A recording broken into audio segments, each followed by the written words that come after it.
আসসালামু আলাইকুম প্রিয় দর্শক শ্রোতা, আপনাদের সামনে আবারও হাজির হলাম কিছু বিশেষ কিছু বার্তা নিয়ে। তারেক রহমান সাহেব দেশে ফিরছেন আগামীকাল।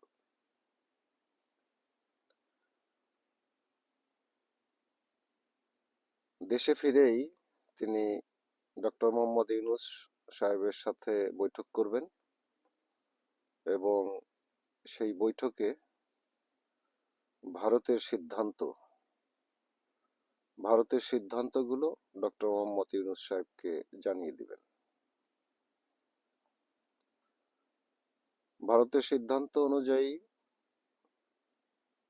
বিএনপিকে ক্ষমতায় আনতে হবে, কারণ ভোটের মাঠ বিএনপির নিয়ন্ত্রণে নেই। এটা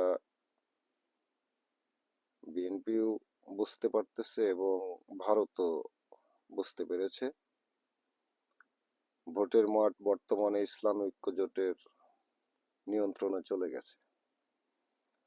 তো প্রশাসন বিএনপির পক্ষে সাজানো আছে, অর্থাৎ ভারত সাজিয়ে দিয়েছে, কারণ শেখ হাসিনা কর্তৃক প্রত্যেকটা প্রশাসনিক ডিপার্টমেন্ট যেভাবে সাজানো আছে, ডক্টর মোহাম্মদ ইউনূস সাহেব তার কিছুই করতে পারেনি, সেভাবেই রয়ে গেছে। এবং যে কারণেই তারেক জিয়া ভোট ছাড়াও আওয়ামী অর্থাৎ শেখ হাসিনা যেভাবে নির্বাচিত হয়েছে বিগত 3টি নির্বাচনে, তার যে কোনো একটির কৌশল অবলম্বন করেই বিএনপি ক্ষমতায় আসতে পারবে, সেভাবেই প্রশাসন সাজানো আছে, রেডি আছে। এবং প্রশাসনের সাথে ভারতের সাথে অলরেডি কথাবার্তা হয়েও গেছে। তো ডক্টর মোহাম্মদ ইউনূসকে শুধু একটি মেসেজ দিবে যে আপনি চুপচাপ থাকবেন, আপনি নির্বাচন তারিখ ঘোষণা করেছেন, আপনি আপনার মতো চেষ্টা করেছেন এবং করেও যাবেন, তবে কোথাও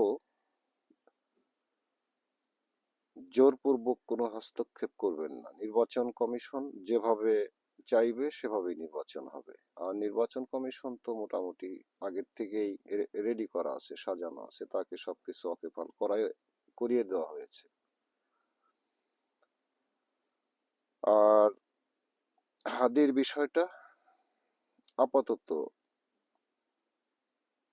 বিষয়টা নিয়ে আপাতত অতটা ঘাটাঘাটি করা যাবে না। মাঠে যতটুকু আন্দোলন চলতেছে এগুলা ওরা করতে থাক, তবে এ ব্যাপারে কোনো প্রতিক্রিয়া বা এ ব্যাপারে সরকারিভাবে কোনো পদক্ষেপ নেওয়ার নির্বাচনের আগে আপাতত কোনো প্রয়োজন নেই। কারণ হাদির বিষয়টা নিয়ে বেশি ঘাটাঘাটি করলে সত্যিকার অর্থেই যদি জাতিসংঘের থেকে তদন্ত টিম আসে বা ওইভাবে ইয়ে করে, তাহলে মির্জা আব্বাস ফেঁসে যাবে। এটা বিএনপি অবগত আছে, যে কারণেই এই বিষয়টাকেও ধামাচাপা দেওয়ার জন্য পরামর্শ দিবে ইউনূস সাহেবকে। তো খুব পোলাইটলি তাকে বলা হবে, তাতে যদি তিনি সম্মতি না হন, যদি বেঁকে বসেন, সেই জুলাই আন্দোলনের স্পিরিট যদি ধারণ করার চেষ্টা করেন, বা যদি তিনি এভাবে বলার চেষ্টা করেন যে আমি তো কমিটমেন্ট করেছি, যারা আমাকে এখানে এনেছে তাদেরকে বলেছি সরি একটি নতুন বাংলাদেশ উপহার দেব, তো এভাবে যদি মুচড়ামুচড়ি করার চেষ্টা করে, তখন সরাসরি থ্রেট দেবে যে আপনি কি চান অপমান অপদস্থ হয়ে সারা জীবন জেলের ঘানি টানতে? আপনি কোনোভাবেই বিএনপিকে ক্ষমতায় যাওয়া থেকে বঞ্চিত করতে পারবেন না, শুধু শুধু নিজে অপমানিত হেন না।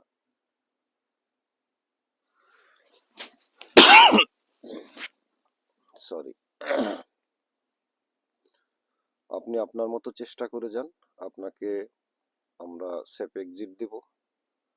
শুধু আপনি নয়, উপদেষ্টা পরিষদ সবাইকেই সেফ এক্সিট দিব, এবং আমরা নির্বাচিত হলে আপনাকে যথাযথ সম্মানের জায়গায় আপনাকে রাখার চেষ্টা করব, যদি আপনি চান।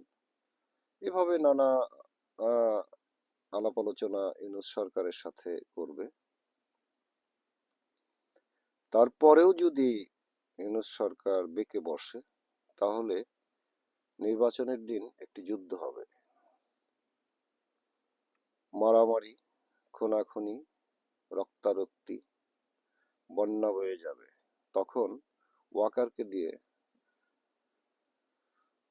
সামরিক শাসন, ওয়াকার জরুরি আইন জারি করবে, সামরিক শাসন দিয়ে দিবে, সেই 111-এর মতো বিএনপিকে ক্ষমতায় বসাবে। কারণ বর্তমানে ভারতের যে আশীর্বাদ পুষ্ট বিএনপি, তারা ক্ষমতায় আসা মানেই আওয়ামী লীগ ধীরে ধীরে পুনর্বাসিত হওয়ার একটি রাস্তা তৈরি হওয়া।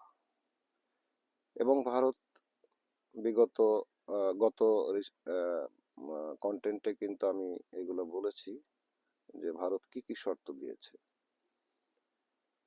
তো ভারত বাংলাদেশের সাথে যে সমস্ত চুক্তি করেছে বিগত দিনগুলোতে, বাংলাদেশের সাথে যে ধরনের সম্পর্ক ভারতের ছিল, সেই সম্পর্ক অটুট রাখার প্রতিজ্ঞা করেই কিন্তু বিএনপি এভাবে ক্ষমতায় যাওয়ার একটা সুযোগ করে নিয়েছে। তো এতে দেশের অনেক বড় ক্ষতি হয়ে যাচ্ছে। আমরা যে নতুন বাংলাদেশের স্বপ্ন দেখছি, সেটা তো ধূলিসাৎ হয়ে যাবে। বরঞ্চ অতীতের বাংলাদেশের চেয়েও আরো অধপতিত একটি বাংলাদেশ আমরা পেতে যাচ্ছি। এখন এর থেকে পরিত্রাণের উপায় কি? উপায় একটা আছে, সেটা হচ্ছে তারেক জিয়াকে সরাসরি প্রত্যাখ্যান করতে হবে ডক্টর মোহাম্মদ ইউনূসের, এবং নির্বাচন পিছিয়ে দিতে হবে। বিশেষ করে হাদির বিষয়টাকে কেন্দ্র করে, কারণ জনগণ ডক্টর মোহাম্মদ ইউনূসের সাথে আছে। জামাত ইসলামের সাথে আলোচনা করে বা ইসলামী ঐক্য জোটগুলোর সাথে আলোচনা করে নির্বাচন পিছিয়ে দিতে হবে, এবং প্রশাসন থেকে পুলিশ, র্যাব, ডিজিএফআই, ডিআইজি, সেনাবাহিনী, ওয়াকারকে সরিয়ে দিতে হবে, চুপ্পুকে সরিয়ে দিতে হবে, আসিফ নজরুলকে সরিয়ে দিতে হবে, অর্থাৎ উপদেষ্টা পরিষদের ভিতরে আওয়ামী লেসপেন্সার যেগুলো আছে, ভারতপন্থী যেগুলো আছে, সবগুলাকে সরিয়ে দিতে হবে। মানে একটা যে সংস্কারগুলো বিশেষ করে শুরুর থেকেই পিনাকি ভট্টাচার্য, ইলিয়াস, কনক সারোয়ার এরা যেভাবে বলে আসছিল যে এইটা এটা করা উচিত, একে সরানো উচিত, একে ইয়ে করা উচিত, প্রকৃতপক্ষে তাদেরকে যে যত গালিগালাজি করুক, এই তিনটা মানুষ কিন্তু খাঁটি দেশপ্রেমিক। তাদের ব্যক্তিগত কোনো স্বার্থ, লোভ লালসা নেই। যাই হোক, সেই কাজগুলো এখন করতে হবে। ভারত মুক্ত বাংলাদেশ পেতে হলে সেই কাজগুলো এখন করতে হবে। এটাই একমাত্র ডক্টর মোহাম্মদ ইউনূসের একটাই পথ খোলা আছে, নির্বাচন পিছিয়ে দিয়ে প্রশাসনের ভিতরে যে ভারত ও আওয়ামী লীগের সাজানো যে সমস্ত কর্মকর্তা রয়েছে, জেনারেল ওয়াকার সহ, এদেরকে অপসারণ করে, ক্লিন করে, পরিষ্কার করে তারপর একটি নির্বাচনের ব্যবস্থা করতে হবে। তা না হলে নিশ্চিত আপনারা লিখে রাখতে পারেন, নতুন বাংলাদেশ তো মানে দূরের কথা, পুরাতন যে বাংলাদেশ আমাদের ছিল সেটাও থাকবে না। তার চেয়েও আরো একটি নিকৃষ্টতম বাংলাদেশ, খারাপ বাংলাদেশ আমরা পেতে যাচ্ছি, একটি অসভ্য বাংলাদেশ আমরা পেতে যাচ্ছি। এই কথাগুলো বলার জন্যই আমি আপনাদের সামনে আজকে উপস্থিত হয়েছি। তো আমার কথাগুলো আশা করি আপনারা বুঝতে পেরেছেন, আপনারা সবাই জ্ঞানী।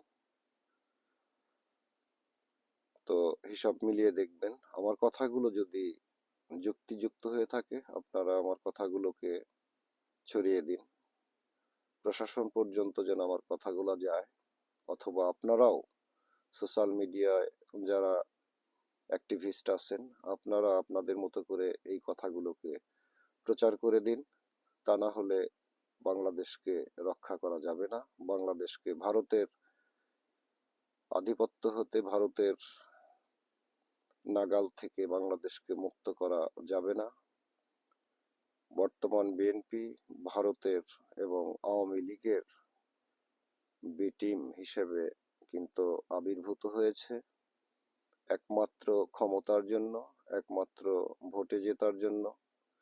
কারণ তারা, ভারত এবং বিএনপি, এরা সবাই জানে যে ভোটের মাঠ এখন সম্পূর্ণভাবে তাদের নিয়ন্ত্রণহীন, সম্পূর্ণভাবে ইসলামী ঐক্যজোটের নিয়ন্ত্রণে চলে গেছে এবং নতুন একটি বাংলাদেশ হতে যাচ্ছে যেখানে ভারতের কোনো আধিপত্য থাকবে না।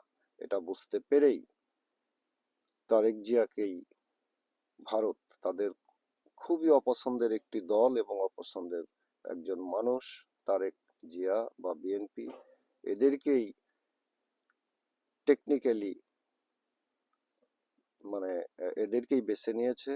তবে এই প্রক্রিয়াতেও যদি বিএনপি ক্ষমতায় আসে, খুব তাড়াতাড়ি তারেক জিয়া আরো ভয়াবহ বিপদের সম্মুখীন হবে, বিএনপির আরো অধপতন অধপতন সামনে অপেক্ষা করতেছে। যাই হোক, এটা পরের কথা, এত দূরের কথা বলতে চাই না, শুধু বলতে চাই আপনারা সোচ্চার হন, ডক্টর মোহাম্মদ ইউনূসকে সোচ্চার করুন, তাকে জানিয়ে দিন তারেক জিয়ার পরামর্শ অনুযায়ী যেন ডক্টর মোহাম্মদ ইউনূস তারেক জিয়ার হুমকি বা অনুরোধ যেন না শুনে। যদি তবে কোনোভাবেই জেনারেল ওয়াকারকে রেখে, আসিফ নজরুলকে রেখে বা ডিজিএফআই এনএসআই যে কর্মকর্তা যারা রয়ে গেছে এদেরকে রেখে আওয়ামী সরকার দ্বারা নিয়োগকৃত যে কর্মকর্তা রয়ে গেছে তাদেরকে অপসারণ না করে নির্বাচন দেওয়া হলে কিন্তু ডক্টর মোহাম্মদ ইউনূস যতই চেষ্টা করুক ফ্রি অ্যান্ড ফেয়ার নির্বাচন করতে পারবে না। নতুন একটি বাংলাদেশের স্বপ্ন আমরা দেখেছিলাম, সেটা কিন্তু আর আমরা পাবো না। এটাই আমার শেষ কথা। সবাই ভালো থাকবেন, আমার জন্য দোয়া করবেন, আপনারাও আপনাদের জন্য দোয়া করি। আপনাদের সুস্বাস্থ্য এবং দীর্ঘ জীবন কামনা করে আজকের মতো বিদায় নিচ্ছি। আল্লাহ হাফেজ। আসসালামু আলাইকুম।